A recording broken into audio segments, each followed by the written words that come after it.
when television is bad, nothing is worse. I invite each of you to sit down in front of your own television set when your station goes on the air and stay there for a day.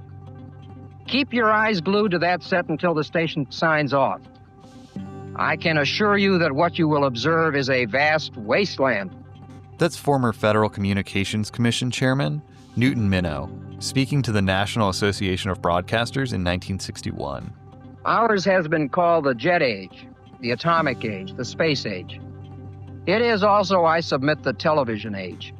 And just as history will decide whether the leaders of today's world employed the atom to destroy the world or rebuild it for mankind's benefit, so will history decide whether today's broadcasters employed their powerful voice to enrich the people or to debase them.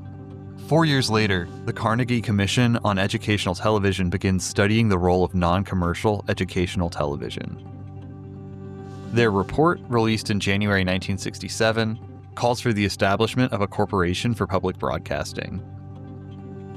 Within the year, President Lyndon B. Johnson signs the Public Broadcasting Act into law. Then, in May 1969, the new public broadcasting service faces cuts to its funding. Fred Rogers, host of Mr. Rogers' Neighborhood, testifies before the Senate Subcommittee on Communications. This is what I give. I give an expression of care every day to each child to help him realize that he is unique. And I feel that if we in public television can only make it clear that feelings are mentionable and manageable, we will have done a great service for mental health. Here's the subcommittee's chairman at the time, Rhode Island Democrat John Pastore. I think it's wonderful. Looks like you just earned the $20 million. Sesame Street premieres on PBS later that year.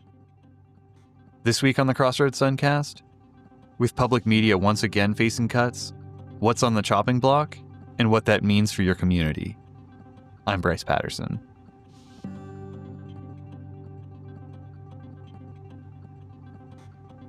Let's start with the current challenge to public media.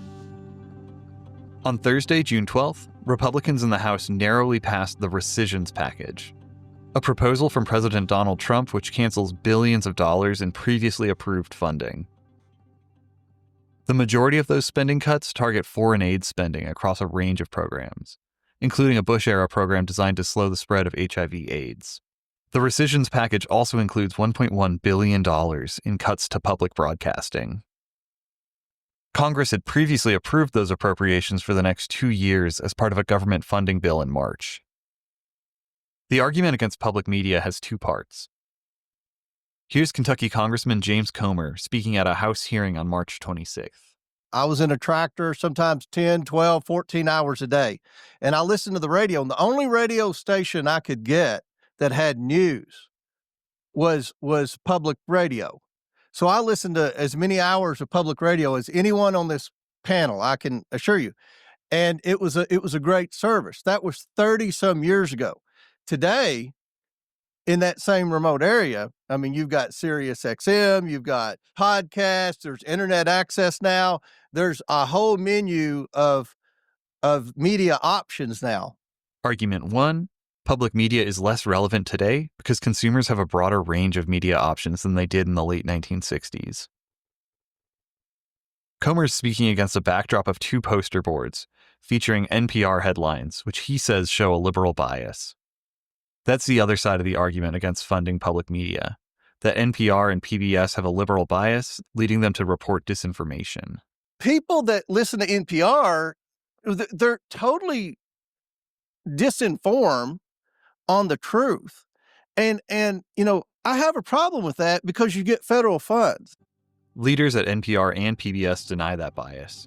We reached out to Congressman Comer's office for comment on those cuts. As of the release of this episode, we've yet to hear back. And so I was a big fan of Electric Company, Sesame Street, 3-2-1 Contact, and my dad always watched all of the home improvement shows. Sesame Street, Arthur was big, Mr. Rogers' Neighborhood I grew up on. It's been with me since day one.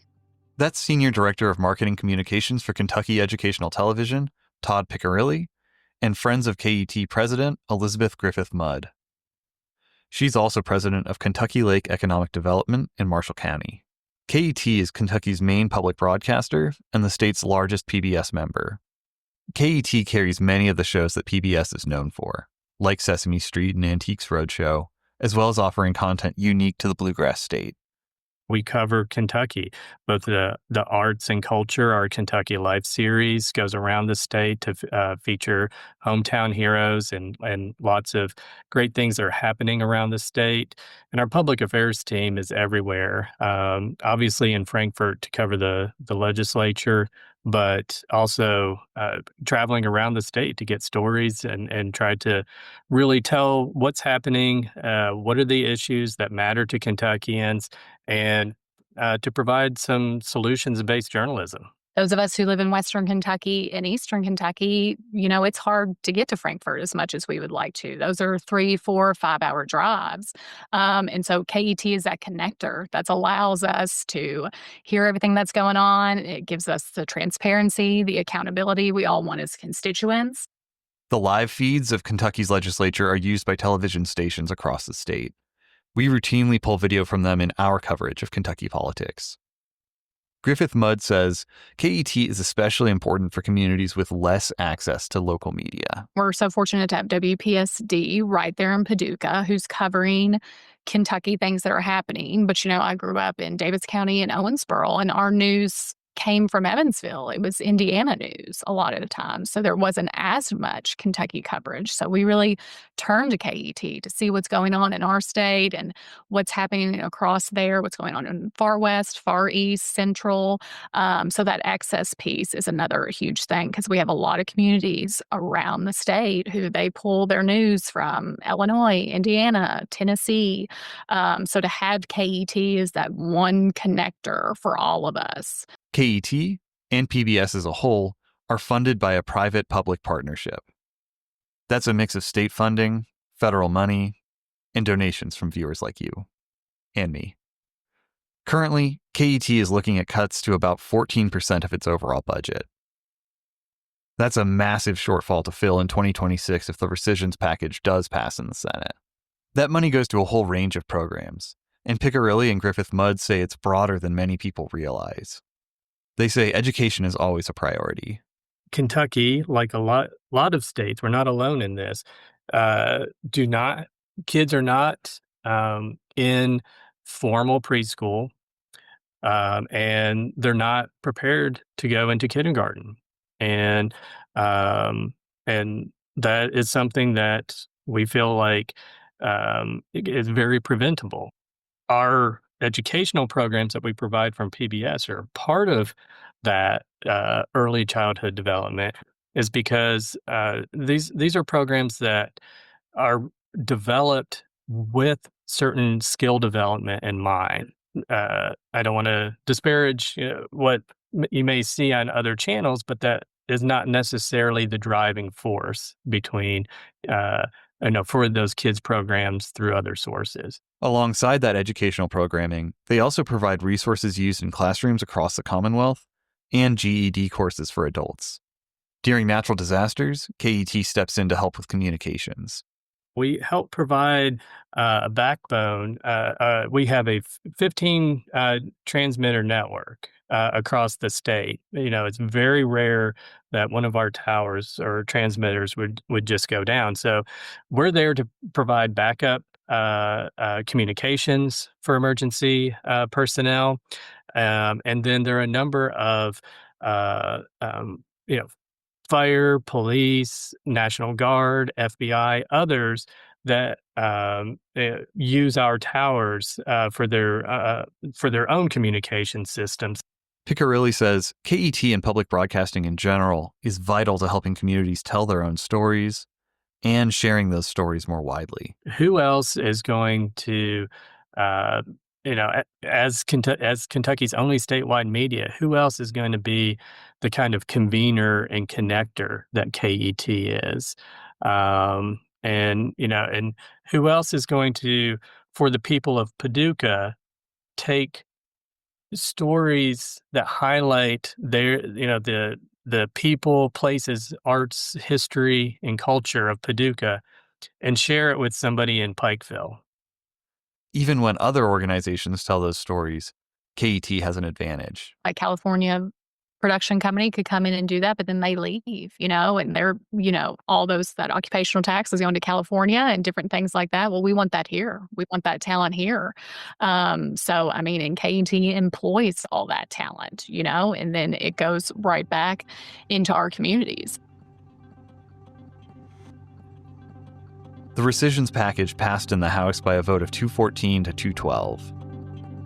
In the Senate, Alaska Republican Lisa Murkowski has already voiced her opposition to public media cuts. According to CBS News, 60% of the radio and television stations impacted by those funding cuts would be in states won by President Trump in the 2024 election. Smaller stations in more rural communities face particularly significant impacts, as they can receive up to half of their funding from federal sources. The Senate is hoping to vote on a spending package by July 4th.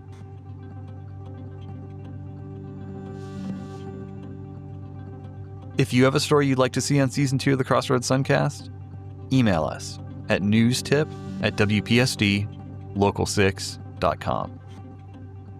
Thank you for listening.